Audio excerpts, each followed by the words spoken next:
Hey guys, welcome back to yet another episode of Creator Week. Friends, അപ്പോൾ ഇന്ന് നമ്മൾ നോക്കാൻ പോകുന്നത് മാസ്ക് എന്താണെന്നാണ്. ഫോട്ടോഷോപ്പിലെ മാസ്ക് എന്ന് പറയുന്നത് വളരെ യൂസ്ഫുള്ളും ഹെൽപ്ഫുള്ളും ഈസിയുമായിട്ടുള്ള ഒരു ടൂളാണ്. അപ്പോൾ ഞാൻ എൻ്റെ മിക്ക ഡ്രോയിങ്ങിൽ യൂസ് ചെയ്തുകൊണ്ടിരിക്കുന്നത് ഈ മാസ്ക് എന്ന് പറയുന്ന ഒരു ടൂളാണ്. അപ്പോൾ നമുക്കിനി താമസിക്കേണ്ട നേരെ മാസ്ക് എന്താണെന്ന് നോക്കിക്കളയാം. പിന്നെ വീഡിയോ കണ്ടതിന് ശേഷം ഇഷ്ടപ്പെടുവാണെങ്കിൽ വീഡിയോ ഒന്ന് ലൈക്ക് ചെയ്തേക്കുക, ചാനൽ ഒന്ന് സബ്സ്ക്രൈബ് ചെയ്യുക, തൊട്ടിട്ടുള്ള ബെല്ലൈക്കൺ ഒന്ന് എനേബിൾ ആക്കിയേക്കുക. അപ്പോൾ നമുക്കിനി നേരെ വീഡിയോയിലോട്ട് പോകാം. ഫ്രണ്ട്സ്, അപ്പോൾ ആദ്യം തന്നെ നമ്മൾ നോക്കാൻ പോകുന്ന ക്ലിപ്പിംഗ് മാസ്ക് എന്താണെന്നാണ്. അപ്പം നിങ്ങൾക്ക് എൻ്റെ ഈ ഒരു ലെയർ പാനലിൽ നോക്കിയാൽ കാണാം, ഇവിടെ ഈ ഒരു ലെയറിൻ്റെ തമ്മിലിന് സൈഡിലായിട്ട് ചെറിയൊരു ആരോസ്, അതായത് താഴോട്ട് കാണിക്കുന്ന ചെറിയ ആരോകൾ. അപ്പോൾ ഇതാണ് നമ്മുടെ ക്ലിപ്പിംഗ് മാസ്കിനെ സൂചിപ്പിക്കുന്ന സിമ്പൽ എന്ന് പറയുന്നത്. അതായത് ഇപ്പോൾ ഈ കാണുന്ന ലെയറുകളെല്ലാം ഈ ഒരു ലെയറിലോട്ട് ക്ലിപ്പ് ചെയ്ത് വെച്ചേക്കുവാണ്. അപ്പോൾ ഇതെന്താണെന്ന് വെച്ചാൽ, നമ്മൾ ഇപ്പോൾ കാണാം ഇവിടെ ഒരു മാംഗോയുടെ ബേസ് കളർ യെല്ലോ ഒരു ലെയറിൽ ഫില്ല് ചെയ്ത് വെച്ചിട്ടുണ്ട്. അപ്പം എനിക്കിനി അതിൻ്റെ മേളിലോട്ട് ഷെയ്ഡ് ചെയ്യണം. അതിനായിട്ട് ഞാനിപ്പോൾ ഒരു റെഡ് ഓറഞ്ച് ആ ഒരു കളർ എടുത്തു. അപ്പോൾ ഞാൻ ഇങ്ങനെ സൂക്ഷിച്ച് ഇതിൻ്റെ വെളിയിലോട്ട് പോകാൻ പറ്റത്തില്ലല്ലോ, മാംഗോ ഇതിനകത്ത് തന്നെ നിൽക്കണ്ടേ, മാംഗോയുടെ ഷേപ്പിനകത്ത് തന്നെ നിൽക്കണ്ടേ. അപ്പോൾ ഞാനിങ്ങനെ സൂക്ഷിച്ച് ഈ സൈഡിൽ ഇങ്ങനെ അടിച്ച് വരുമ്പോഴത്തേക്കും കണ്ടോ ഇത് വെളിയിൽ പോകും. വെളിയിൽ പോകുമ്പോൾ ഞാൻ എന്തോ ചെയ്യും, അപ്പോൾ പിന്നെ എന്തോ ഇറേസ് ഇത് മായ്ക്കാം എന്ന് വിചാരിക്കും. അപ്പോൾ ഈ ഇറേസർ എടുക്കുന്നു, മായ്ക്കുന്നു. അപ്പോൾ അതിൻ്റെ കുറച്ചകത്തോട്ട് പോകും. അപ്പോൾ പിന്നെ എന്തോ ചെയ്യുന്നു, ബ്രഷ് എടുക്കുന്നു, കളർ ചെയ്യുന്നു. അപ്പോൾ അതാണ് നല്ലതാണെങ്കിൽ വെളിയിൽ പോയി. സോ ഇതിങ്ങനെ ബ്രഷ് ചെയ്യുക, ഇറേസ് ചെയ്യുക, ബ്രഷ് ചെയ്യുക, ഇറേസ് ചെയ്യുക, ഇതൊരു വലിയ ഡിഫിക്കൽട്ടായിട്ടുള്ള ടാസ്ക്കാണ്. അപ്പോൾ ഇതിന് വേണ്ടിയിട്ടാണ് നമ്മൾ ബേസിക്കലി ക്ലിപ്പിംഗ് മാസ്ക് യൂസ് ചെയ്യുന്നത്. അതായത് നമ്മുടെ ഈ ഒരു ബേസ് ആ ഒരു ലെയറിൻ്റെ വെളിയിലോട്ട് ഒന്നും പോകാൻ പാടില്ല. അതിനായിട്ട് നമ്മൾ എന്ത് ചെയ്യുമെന്ന് വെച്ചാൽ, ആ ഒരു ഷെയ്ഡ്സൊക്കെ ആഡ് ചെയ്യുന്ന ലെയർ നമ്മുടെ ആ ഒരു ബേസ് ലെയറിലോട്ട് ക്ലിപ്പ് ചെയ്ത് വെക്കും. ഇതെങ്ങനെ ചെയ്യേണ്ടതെന്ന് വെച്ചാൽ, നമ്മുടെ ആ ഒരു പുതിയ ലെയർ ഒന്ന് ക്ലിക്ക് ചെയ്ത് സെലക്ട് ചെയ്തതിന് ശേഷം ഒന്ന് റൈറ്റ് ക്ലിക്ക് ചെയ്യുക. റൈറ്റ് ക്ലിക്ക് ചെയ്യുമ്പോഴത്തേക്കും പുതിയൊരു വിൻഡോ വരും. സോ ഇതിനകത്ത് നമുക്ക് കാണാം ക്രിയേറ്റ് ക്ലിപ്പിംഗ് മാസ്ക് എന്ന് പറയുന്നൊരു ഓപ്ഷൻ. ഇതൊന്ന് ജസ്റ്റ് ക്ലിക്ക് ചെയ്ത് കൊടുക്കുക. അപ്പോൾ കാണാം, കണ്ടോ നമ്മുടെ ആ എഡ്ജൊക്കെ കറക്റ്റായിട്ട് വന്നത്. സോ ഇതാണ് ക്ലിപ്പിംഗ് മാസ്ക് ചെയ്യുന്നത്. ഇനി നമ്മളിപ്പോൾ ഇതിനകത്ത് പെയിൻറ്റ് ചെയ്യുമ്പോഴത്തേക്കും ഇതിൻ്റെ വെളിയിലോട്ട് പോകത്തില്ല, ഉണ്ടോ. സോ ഇതാണ് ബേസിക്കലി ക്ലിപ്പിംഗ് മാസ്ക് കൊണ്ടുള്ള ഗുണമെന്ന് പറയുന്നത്. അപ്പോൾ നമുക്ക് ഈ ഒരു ചെയ്തത് ആ ഒരു ക്ലിപ്പിംഗ് മാസ്ക് വേണ്ട എന്നുണ്ടെങ്കിൽ ജസ്റ്റ് ഒന്ന് റൈറ്റ് ക്ലിക്ക് ചെയ്യുക, അവിടെ റിലീസ് ക്ലിപ്പിംഗ് മാസ്ക് എന്ന് പറയുന്ന ഓപ്ഷൻ കാണാം, അത് കൊടുക്കുക. സോ നമ്മളപ്പോൾ ആ വെളിയിലോട്ടൊക്കെ അടിച്ചതൊക്കെ ഇപ്പോൾ നമുക്ക് കാണാൻ പറ്റും. സോ ക്ലിപ്പിംഗ് മാസ്ക് നമുക്ക് വേറെ രീതിയിലൂടെ ചെയ്യാനായിട്ട് ചെയ്യേണ്ടത് എന്താണെന്ന് വെച്ചാൽ, ജസ്റ്റ് നമ്മുടെ കീബോർഡിൽ ഓൾട്ട് കീ ഒന്ന് ഹോൾഡ് ചെയ്യുക. ആ ഒരു ലെയറിൻ്റെ അടിഭാഗത്തേക്ക് നമ്മൾ കൊണ്ടുവരുമ്പോഴത്തേക്കും നമുക്ക് ആ ഒരു ക്ലിപ്പിംഗ് മാസ്കിൻ്റെ സൈനായ ഒരു ആരോ നമുക്ക് കാണാൻ പറ്റും. അപ്പോൾ ജസ്റ്റ് അവിടെ ഒന്ന് ക്ലിക്ക് ചെയ്തേക്കുക. അപ്പോൾ വീണ്ടും അത് ക്ലിപ്പിംഗ് മാസ്ക് ആവുന്നതാണ് ആ ഒരു ലെയർ. അപ്പോൾ ഇതാണ് ക്ലിപ്പിംഗ് മാസ്ക് എന്ന് പറയുന്നത്. സോ ഞാൻ വേണ്ട ഈ ലെയറൊക്കെ ഇങ്ങനെ ക്ലിപ്പിംഗ് മാസ്ക് കൊടുത്ത് അവിടെ കളർ ഫില്ലാക്കി വെച്ചിട്ടുണ്ട്. ഇത് വളരെ ഹെൽപ്ഫുള്ളായിട്ടുള്ളൊരു ടൂളാണ്. ഞാനിപ്പോൾ ഏത് പെയിൻറ്റിങ് ചെയ്താലും ആദ്യമേ ഒരു ബേസ് കളറിന് കൊടുത്തതിന് ശേഷം ബാക്കി ലെയേഴ്സ് ക്ലിപ്പ് ചെയ്തിട്ട് അതിൻ്റെ മേളിൽ ഷെയ്ഡ്സ് കൊടുക്കാറാണ് പതിവ്. നമുക്ക് നമ്മുടെ ഫോട്ടോഷോപ്പിൽ സെലക്ഷൻ യൂസ് ചെയ്തും ഈ ഒരു മെത്തേഡ് തന്നെ ചെയ്യാൻ പറ്റും. അതെങ്ങനെയാണെന്ന് വെച്ചാൽ, നമ്മൾ ജസ്റ്റ് ആ ഒരു നമ്മുടെ കീബോർഡിലെ കൺട്രോൾ കീ ഒന്ന് ഹോൾഡ് ചെയ്തതിന് ശേഷം നമ്മുടെ ആ ഒരു ഏത് ലെയറാണ് ആ ഒരു ബേസ് ലെയറിൻ്റെ തംബ്നെയിലിലോട്ട് ക്ലിക്ക് ചെയ്യും.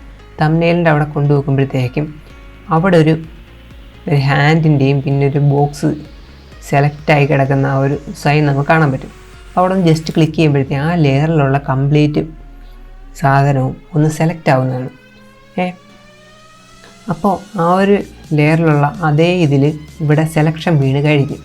അപ്പോൾ നമ്മളിനി പുതിയൊരു ലെയറിൽ ഇനി ഇതിൻ്റെ മുകളിൽ എന്തോ വരച്ചാലും ഈ ഒരു സെലക്ഷനകത്തേ നിൽക്കത്തുള്ളൂ.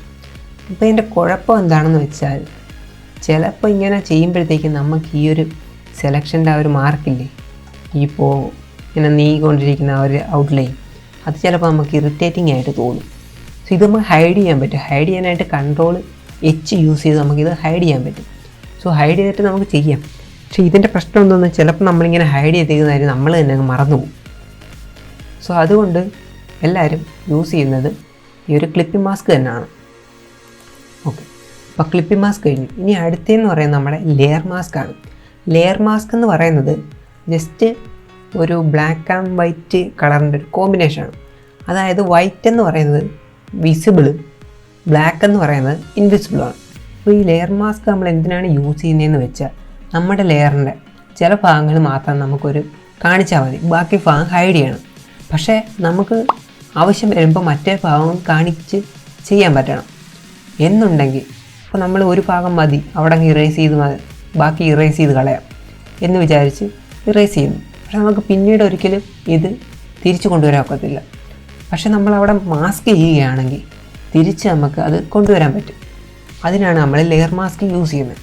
അപ്പോൾ ഞാനിപ്പോൾ ഈ ഒരു മാംഗോയുടെ ബേസ് കളറില്ലേ, ഈ ബേസ് കളറിൻ്റെ ബേസ് ആ ഒരു മാംഗോ ബേസ് എന്ന് പറയുന്ന ആ ഒരു ലെയർ സെലക്ട് ചെയ്തതിന് ശേഷം നമ്മുടെ ഇവിടെ വരുമ്പോഴത്തേക്കും കാണാം ഒരു റെക്റ്റാങ്കിളും അതിൻ്റെ നടുക്കൊരു സർക്കിളും. ഇതാണ് ലെയർ മാസ്കിൻ്റെ ആ ഒരു ടൂൾ എന്ന് പറയുന്നത്. സോ അതിനകത്ത് ജസ്റ്റ് ഒന്ന് ക്ലിക്ക് ചെയ്യുക. ക്ലിക്ക് ചെയ്യുമ്പോഴത്തേക്കും കാണാം നമ്മുടെ ലെയറിൻ്റെ തംബ്നെയിൽ കൂടാതെ ഇവിടെ ഒരു ലെയർ മാസ്ക് തംബ്നെയിൽ എന്ന് പറഞ്ഞിട്ട് ഒരു വൈറ്റ് ബോക്സ് വന്നിട്ടുണ്ട്. സോ ഇതാണ് നമ്മുടെ ലെയർ മാസ്ക്. അപ്പോൾ ഇതിപ്പോൾ കംപ്ലീറ്റ് വൈറ്റായിട്ട് കിടക്കുകയാണ്. സോ വൈറ്റ് എന്ന് വെച്ചാൽ വിസിബിലിറ്റി. അപ്പോൾ ഇപ്പോൾ നമുക്ക് ആ ഒരു ഭാഗത്തുള്ള എല്ലാം വിസിബിളാണ്, അതിനകത്ത് ഒരു തരി പോലും ബ്ലാക്ക് കളറില്ല. അപ്പം നമ്മൾ ഇനി എന്താണ് ചെയ്യേണ്ടതെന്ന് വെച്ചാൽ ബ്ലാക്ക് ഇപ്പോൾ നമ്മൾ ആ ഒരു ലെയർ മാസ്ക് അപ്ലൈ ചെയ്തപ്പോൾ തന്നെ നമ്മുടെ ബ്രഷ് വന്നിട്ടുണ്ട്. സോ നമ്മളിപ്പോൾ ബ്രഷ് എടുത്ത് ഇവിടെ ബ്ലാക്ക് കളർ അപ്ലൈ ചെയ്യുകയാണെങ്കിൽ അത്രയും ഭാഗം നമുക്ക് കാണാൻ പറ്റത്തില്ല. അപ്പം ഞാൻ നിങ്ങൾക്കതൊന്ന് വ്യക്തമാകാൻ വേണ്ടിയിട്ട് ഇവിടെ അതിൻ്റെ ബാക്ക്ഗ്രൗണ്ടിലോട്ട് വേറൊരു കളർ കൂടെ കൊണ്ടുവരാം. ഓക്കെ, നമ്മളിപ്പോൾ അവിടെ ഒരു കളർ ഫില്ല് ചെയ്തു. ഓക്കെ, ഇപ്പം നമ്മൾ ആ ഒരു ലെയർ മാസ്കിൽ ക്ലിക്ക് ചെയ്തിട്ട് ഇവിടെ ബ്രഷ് ടൂൾ സെലക്റ്റഡ് ആണ്, ഇവിടുന്ന് ഒരു ബ്ലാക്ക് കളർ എടുക്കുന്നു. ബ്ലാക്ക് കളർ എടുത്തിട്ട് ഇവിടെ അപ്ലൈ ചെയ്യുന്നു. കണ്ടോ, ഇവിടെ നമ്മൾ ബ്ലാക്ക് കളർ എടുക്കുമ്പോഴത്തേക്കും ബ്ലാക്ക് കളർ വരത്തില്ല, പക്ഷേ ഈ ബ്ലാക്ക് കളർ അപ്ലൈ ആവുന്ന അത്രയും ഭാഗം ഹൈഡായി പോകും.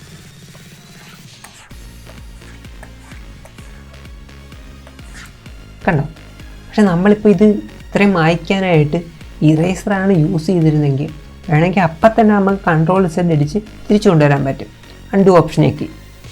അല്ല എന്നുണ്ടെങ്കിൽ പിന്നെ കുറച്ച് കഴിഞ്ഞിട്ടാണ് ഇത് ആവശ്യം വരുന്നതെന്നുണ്ടെങ്കിൽ നമുക്കത് തിരിച്ചു കൊണ്ടുവരാൻ ഒക്കത്തില്ല.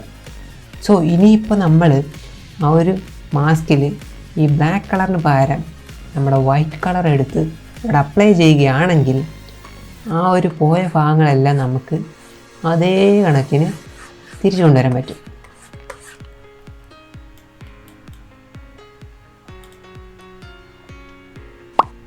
കണ്ടോ, ഇതാണ് മാസ്കിൻ്റെ ഗുണമെന്ന് പറയുന്നത്. പിന്നെ നമ്മൾ ശ്രദ്ധിക്കേണ്ട ഒരു കാര്യം എന്താണെന്ന് വെച്ചാൽ നമ്മൾ മാസ്ക് ചെയ്യുമ്പോൾ എപ്പോഴും ആ ഒരു ലെയർ മാസ്ക് ഓപ്ഷനില്ലേ അത് തന്നെ ആയിരിക്കണം ഇവിടെ സെലക്റ്റഡ് ആയി കിടക്കുന്നത്. നമുക്കിപ്പോൾ അബദ്ധം വെച്ചാൽ നമ്മൾ ഈ ലെയറാണ് സെലക്റ്റഡ് ആയി കിടക്കുന്നതെങ്കിൽ ആ ലെയറിൽ ആ ഒരു കളർ അപ്ലൈ ആവും, അത്രയേ ഉള്ളൂ. മനസ്സിലായോ? എപ്പോഴും ആ ഒരു ലെയർ മാസ്കിൻ്റെ ഓപ്ഷൻ തന്നെ സെലക്റ്റഡ് ആയി കിടക്കാൻ നമ്മൾ ശ്രദ്ധിക്കുക. അപ്പോൾ ഇതാണ് ലെയർ മാസ്ക് എന്ന് പറയുന്നത്. സോ ഞാനിപ്പോൾ ലെയർ മാസ്ക് കളയണമെന്നുണ്ടെങ്കിൽ ജസ്റ്റ് അവിടെ റൈറ്റ് ക്ലിക്ക് ചെയ്തിട്ട് ഡിലീറ്റ് ലെയർ മാസ്ക് എന്നങ്ങ് കൊടുത്താൽ മതി. സോ വേറൊരു കാര്യം കൂടെ ഉണ്ട്, അതായത് നമ്മളിപ്പോൾ ലെയർ മാസ്ക് ആഡ് ചെയ്യുന്ന സമയത്ത് നമ്മുടെ ഓൾട്ട് കീ ഒന്ന് ഹോൾഡ് ചെയ്തിട്ട് ഈ ലെയർ മാസ്കിൻ്റെ അവിടെ ക്ലിക്ക് ചെയ്യുകയാണെങ്കിൽ നമുക്ക് ഇൻവേർട്ട് ആയിട്ടുള്ള ഒരു ലെയർ മാസ്ക് ആയിരിക്കും കിട്ടുന്നത്. അതായത് കണ്ടോ, ഇപ്പോൾ അവിടെ ഫുള്ള് ബ്ലാക്കാണ്, അതായത് ആ ഒരു ഭാഗത്ത് ഒന്നും കാണാൻ പറ്റത്തില്ല. അപ്പോൾ ഈ കുറേ ഭാഗം ഹൈഡ് ചെയ്തിട്ട് ചെറിയൊരു ഭാഗമാണ് നമുക്ക് കാണിക്കേണ്ടതെന്നുണ്ടെങ്കിൽ ഇങ്ങനെ ചെയ്താൽ മതി. അതാകുമ്പോൾ അത്രയും ഭാഗത്തേക്ക് നമുക്ക് വൈറ്റ് കളർ എടുത്ത് അങ്ങ് ഫില്ല് ചെയ്താൽ മതി. കണ്ടോ, എളുപ്പമല്ലേ? സോ ഇതാണ് ക്ലിപ്പിംഗ് മാസ്കും ലെയർ മാസ്കും. ഇത് നമ്മുടെ ഡ്രോയിങ് വളരെ ഇമ്പോർട്ടൻ്റ് ആയിട്ട് യൂസ് ചെയ്യുന്ന ഒരു പാർട്ടാണ്. അതായത് ഞാനിപ്പോൾ ഏത് പെയിൻറ്റിങ് ചെയ്താലും ഒരു ബേസ് കളർ ക്രിയേറ്റ് ചെയ്തിട്ട് പിന്നെ അതിൻ്റെ മുകളിൽ ക്ലിപ്പിംഗ് മാസ്ക് ഒക്കെ ചെയ്ത് ഷെയ്ഡ് ചെയ്ത് കൊണ്ടുവരാനാണ് പതിവ്.